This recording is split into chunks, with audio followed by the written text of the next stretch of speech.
అందరికీ నమస్తే. Welcome to TR TV. నేను మీ తిరుపతి. ఇద్దరు ముగ్గురు కాంగ్రెస్ పార్టీ మంత్రులు ఇజ్జత్ తీసుకుంటున్నారు.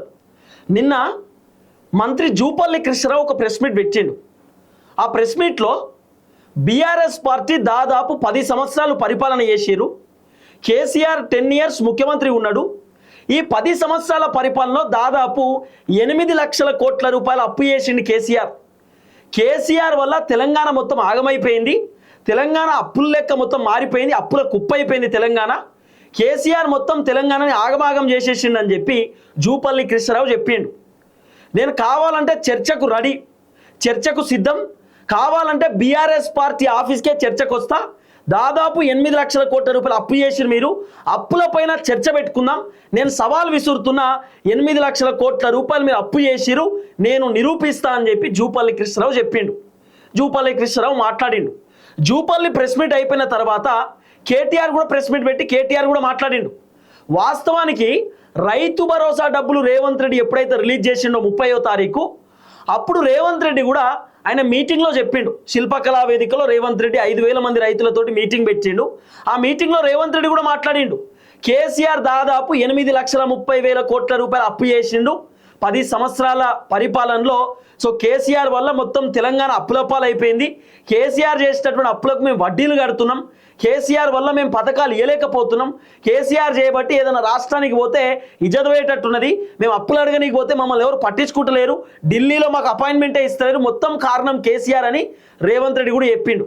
అప్పుల పైన లేకపోతే మా గవర్నమెంట్ మంచిగుందా, మీ గవర్నమెంట్ మంచిగుందా, మా పరిపాలన బాగుందా, మీ పరిపాలన బాగుందా, లేకపోతే రైతులకు సంబంధించినటువంటి విషయంలో ఏ అంశం పైన అయినా చర్చకు నేను సిద్ధం, నేను సవాల్ విసురుతున్నా, దమ్ముంటే మీరు అసెంబ్లీకి రండి, అసెంబ్లీలో మాట్లాడుకుందామని చెప్పి రేవంత్ రెడ్డి కూడా సవాల్ విసిరేటటువంటి కార్యక్రమం చేసిండు. అసలు దీంట్లో 2 ఈక్వేషన్స్ ఉంటాయి. ఏంది తెలుసా? సాధారణంగా ప్రతిపక్ష పార్టీ వాళ్ళు అధికార పార్టీని సవాల్ విసురుతారు. కేటీఆర్, హరీష్ రావో, లేకపోతే బండి సంజయో, కిషన్ రెడ్డో, లేకపోతే తీన్మార్ మల్లన్నో, కల్వకుంట్ల కవితనో వీళ్ళు సవాల్ విసిరాలి అధికార పార్టీకి. ఇగో ఈ అంశం పైన మీరు చర్చకు రండి, దమ్ముంటే నేను నిరూపిస్తా అని చెప్పి ప్రతిపక్ష పార్టీలు అధికార పార్టీకి సవాల్ విసురుతారు. కానీ ఇక్కడ విచిత్రమైందో, అధికార పార్టీ ప్రతిపక్ష పార్టీకి సవాల్ విసురితే ప్రతిపక్ష పార్టీ రెడీ అయింది. నిన్న జూపల్లి కృష్ణారావు ఏమన్నాడు? నేను బీఆర్ఎస్ పార్టీ ఆఫీస్కే వస్తా డైరెక్టు, మీరు 8 లక్షల కోట్ల రూపాయలు అప్పులు చేసిరు, అప్పులపైన చర్చ పెట్టుకుందాం, అప్పులపైన సవాల్ విసురుతున్నా, డైరెక్ట్ మనం అప్పుల గురించి మాట్లాడుకుందాం, మీ పార్టీ ఆఫీస్కే వచ్చి మాట్లాడతా అని చెప్పి జూపల్లి కృష్ణారావు ప్రెస్ మీట్లో చెప్పిండు. ఇప్పుడు మీడియా ముందు 100 మాట్లాడతారు, రియాలిటీ కావాలి కదా. మరి నువ్వు మీడియా ముందుకు వచ్చి 100 మాట్లాడినావంటే అంత దమ్ముంటే పోవాలి కదా బీఆర్ఎస్ పార్టీ ఆఫీస్కి, ఉత్తగానే మాట్లాడొద్దు కదా. జూపల్లి కృష్ణారావు నిన్న సవాల్ విసిరిండు, కేటీఆర్ సవాల్ స్వీకరించిండు. ఓకే రెడీ, మీరు 7 గంటల ఆడికి వస్తా. మేము బీఆర్ఎస్ గవర్నమెంట్ 10 సంవత్సరాలు ఉన్నప్పుడు దాదాపు 3.5 నుండి 4 లక్షల కోట్ల రూపాయల అప్పు మాత్రమే మేము చేసినాం, అంతకు మించి మేము అప్పు చేయలేదు. మీరు అప్పులపైన చర్చకు సిద్ధం అంటే సిద్ధం మేము, లేకపోతే రైతులకు సంబంధించినటువంటి అంశాలపైన మీరు సిద్ధం అంటే సిద్ధం మేము చర్చకు. రుణమాఫీ అయినా, రైతు భరోసా అయినా, లేకపోతే రైతులకు పోయినటువంటి బెనిఫిట్స్ గురించి అయినా మేము చర్చకు సిద్ధం. లేకపోతే ఇంకే విషయంలో అయినా, నిరుద్యోగులకు సంబంధించిన ఉద్యోగాల విషయంలో కూడా మేము చర్చకు సిద్ధమని చెప్పి కేటీఆర్ సవాల్ స్వీకరించిండు. ఓకే మేము రెడీగా ఉన్నాం, ఎక్కడికి రమ్మంటే అక్కడికి వస్తా, మీరు తెలంగాణ భవన్కి వస్తారా రండి, నేను గాంధీ భవన్కి వస్తా, లేకపోతే అసెంబ్లీ దగ్గర పెట్టుకుందాం, అసెంబ్లీలో పెట్టుకుందాం, లేకపోతే సెక్రటేరియట్ దగ్గర చర్చ పెట్టుకుందాం, లేకపోతే గన్ పార్క్లో చర్చ పెట్టుకుందాం, ప్రెస్ క్లబ్లో చర్చ పెట్టుకుందాం, లేకపోతే ఇందిరా పార్క్ దగ్గర మనం ధర్నా చౌక్లో చర్చ పెట్టుకుందాం అని చెప్పి కేటీఆర్ కూడా సవాల్ స్వీకరించిండు. మరి కేటీఆర్ సవాల్ స్వీకరించినప్పుడు మరి కాంగ్రెస్ పార్టీ మంత్రులు రెడీగా ఉండి రారీ చూసుకుందామని చెప్పి చెప్పాలి కదా. కాంగ్రెస్ పార్టీ మంత్రులు మరి గాంధీ భవన్కి వస్తారా, తెలంగాణ భవన్ పోతారా, సెక్రటేరియట్ కాడ పెడతారా, లేకపోతే అసెంబ్లీలో పెడతారా, లేకపోతే గన్ పార్క్లో చర్చ పెడతారా, ధర్నా చౌక్లో పెడతారా? మరి కాంగ్రెస్ పార్టీ మంత్రులు తయారు కావాలి కదా. కానీ కాంగ్రెస్ పార్టీ మంత్రులు రెడీ లేరు. కేటీఆర్ పొద్దుగానే బీఆర్ఎస్ పార్టీ ఆఫీస్ పోయిండు.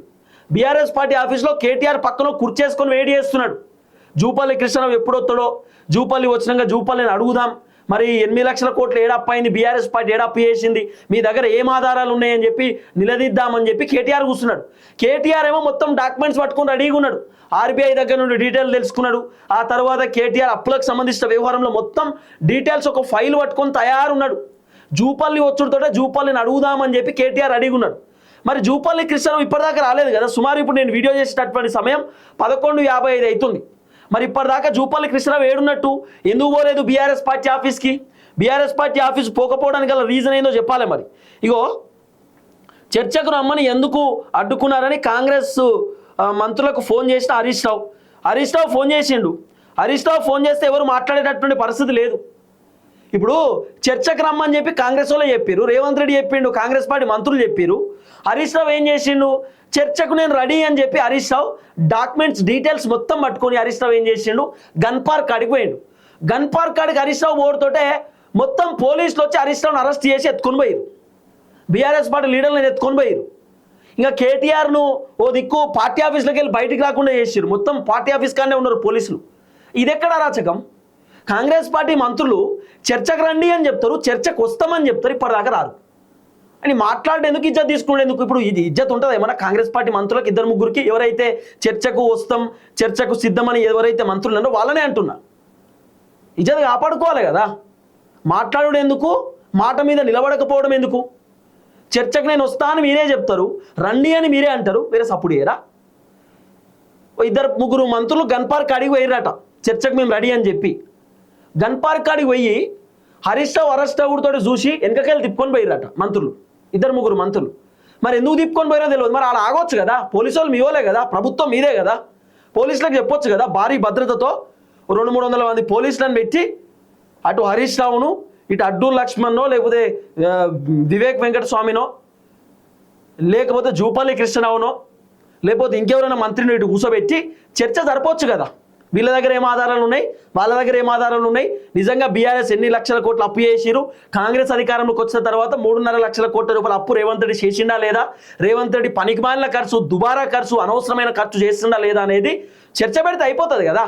మరి రేవంత్ రెడ్డి 3.5 లక్షల కోట్ల రూపాయలు అప్పు చేసి రైతు బంధు చక్కగా ఇచ్చిండా, రుణమాఫీ చక్కగా చేసిండా, పెన్షన్లు చక్కగా ఇచ్చిండా, నిరుద్యోగులకు ఉద్యోగాలు చక్కగా ఇచ్చిండా, నిరుద్యోగ భృతి చక్కగా ఇచ్చిండా, లేకపోతే ప్రభుత్వ ఉద్యోగులు జీతాలు చక్కగా ఇస్తుండా, ఫీజు రియంబర్స్మెంట్ మొత్తం పూర్తయిపోయిందా, లేకపోతే రేవంత్ రెడ్డికి స్కాలర్షిప్లు మొత్తం భర్తీ చేసిండా, లేకపోతే గవర్నమెంట్ హాస్పిటల్ పోవాల్సినటువంటి బకాయిలు మొత్తం ఇచ్చిండా, ఇవన్నీ కూడా చూస్తే అర్థమవుతుంది కదా. ఇగో మీకు వీడియో చూపిద్దిగో బీఆర్ఎస్ పార్టీ ఆఫీస్లో ఏమనున్నది?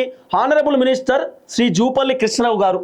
ఇగో బీఆర్ఎస్ పార్టీ ఆఫీస్లో కుర్చారేం చేసిర్రు జూపల్లి గురించి. ఇగో ఇక్కడ కేటీఆర్ కూర్చుంటాడు, ఇక్కడ జూపల్లి కూర్చుంటాడు. బీఆర్ఎస్ పార్టీ ఆఫీస్లో చర్చకు సిద్ధమని చెప్పి మరి ఏడున్నాడు జూపల్లి? వేరే జూపల్లి కృష్ణరావు ఎందుకు వస్తలేడు? 12 అవుతుంది సమయం, ఏడున్నాడు? ఇగో మొత్తం పార్టీ లీడర్లు కూడా తయారున్నారు. కేటీఆర్ కూడా బీఆర్ఎస్ పార్టీ ఆఫీస్లో రెడీగా ఉన్నాడు ఇప్పుడు. మరి ఏది మీ చర్చ? ఏడున్నారు జూపల్లి సార్? ఏది మీ చర్చ? దమ్ము లేదా కాంగ్రెస్ పార్టీ మంత్రులకు? వెళ్ళండి. ఇప్పుడు పొద్దుగాల లేస్తే రేవంత్ అన్న కేసీఆర్ ఫోన్ ట్యాపింగ్ చేసిండు, కేటీఆర్ ఫార్ములా ఈ కార్ రేసింగ్లో డబ్బులు అవకతవకలకు పాల్పడ్డాడు, హరీష్ రావు ఏదో దందా చేసిండు, స్కామ్ చేసిండు అని చెప్పి రేవంత్ అన్న పొద్దుగాల లేస్తే రకరకాలుగా మాట్లాడుకుంటాడు. మంచి అవకాశం వచ్చింది ఆ రోజు. కేటీఆర్ మరి మీ ప్రభుత్వం మంచిదా, మా ప్రభుత్వం మంచిదా, జనాలు ఏ ప్రభుత్వాన్ని మెచ్చుకుంటారు అనేది నేను చర్చకు సిద్ధం, సవాల్ విసురుతున్న కేసీఆర్కు దమ్ముంటే చర్చకు రండి అని రేవంత్ రెడ్డి గతంలో చెప్పిండు. కేటీఆర్ సోమాజి కూడా ప్రెస్ క్లబ్లో కూర్చున్నాడు, పోయి రేవంత్ రెడ్డి కోసం కుర్చీ పెట్టిండు, రేవంత్ రెడ్డి వస్తాడేమో అని చెప్పి. రేవంత్ రెడ్డి ఢిల్లీకి వెళ్ళిపోయిండు అన్న. మళ్ళీ ఏమన్నాడు? నేను ఢిల్లీకి పోయిన సమయం చూసి కేటీఆర్ చర్చ పెట్టిండు అని అన్నాడు. మరి ఇప్పుడు కేటీఆర్ ఈయనే ఉన్నాడు, హరీష్ రావు ఈయనే ఉన్నాడు, కేసీఆర్ కూడా ఇక్కడనే ఉన్నారు. మరి రేవంత్ అన్న చర్చ పెట్టుర్రి. ఎన్ని రోజులు ఇంకెన్ని రోజులు డైలాగులు, నువ్వు డైలాగులు కొట్టుడేంది, కేటీఆర్ డైలాగులు కొట్టుడేంది, డైలాగులు బంద్ చేసి మంచిగా అద్భుతంగా ఒక చర్చను కొనసాగించండి. 8 లక్షల కోట్లు బీఆర్ఎస్ వాళ్ళు అప్పు చేసిరా లేదా? బీఆర్ఎస్ వాళ్ళు 10 సంవత్సరాలలో ఏం అద్భుతాలు చేసిరు? బీఆర్ఎస్ వాళ్ళు 10 సంవత్సరాలలో ఏం అభివృద్ధి చేసిరు? కాంగ్రెస్ 2.5 సంవత్సరాలలో ఎన్ని అప్పులు చేసిరు, ఎన్ని అద్భుతాలు చేసిరు, ఎన్ని వాళ్ళు అభివృద్ధి చేసిరు కాంగ్రెస్ వాళ్ళు? చర్చ పెట్టుకొని చూద్దాం. మరి ఇలా బయట చర్చ వద్దని కూడా మీకు దమ్ముంటే అసెంబ్లీలోనే చర్చ పెట్టుర్రి, అసెంబ్లీలోనే మాట్లాడుకోర్రి. మీరేమో బీఆర్ఎస్ పార్టీలోకి మైక్ కడి చేస్తారు, కాంగ్రెస్ వాళ్ళు మాట్లాడుకోవాలి. ఏడైతుంది? చాలా విచిత్రం అనిపించింది నాకైతే ఇవాళ ఇదంతా చూస్తుంటే. ఇగో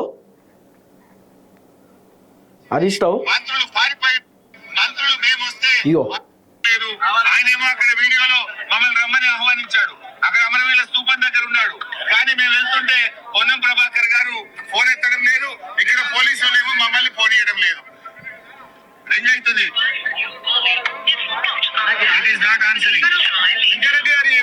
అదే విధంగా ఇప్పుడు లక్ష్మణ్ గారికి ఫోన్ చేస్తాను. పొన్నం ప్రభాకర్